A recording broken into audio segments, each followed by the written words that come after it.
आमच्या मंत्रिमंडळाच्या बैठकीमध्ये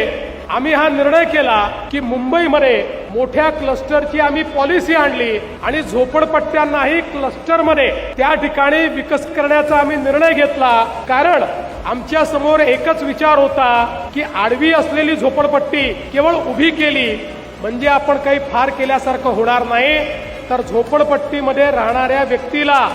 सर्व प्रकारच्या ॲमेनिटीज देऊन त्याच्या हक्काच्या घरात जेव्हा पाठवू, त्याला खेळाचं मैदान असेल, त्याला जिम असेल, त्याला शाळा असेल, त्याला आरोग्य मंदिर असेल, अशा सगळ्या गोष्टींसहित ज्यावेळी आम्ही त्याला त्याच्या घरी पाठवू त्यावेळी खऱ्या अर्थानं भारतरत्न डॉक्टर बाबासाहेब आंबेडकरांनी जो समतेचा विचार सांगितलाय तो विचार आम्ही अंगीकारू। 45 वर्षापासनं अतिशय विदारक अशा परिस्थितीमध्ये राहणाऱ्या आमच्या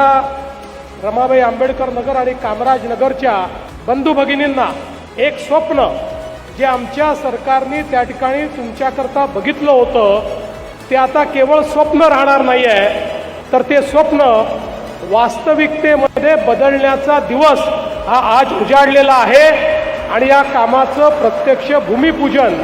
या ठिकाणी आपण केलंय।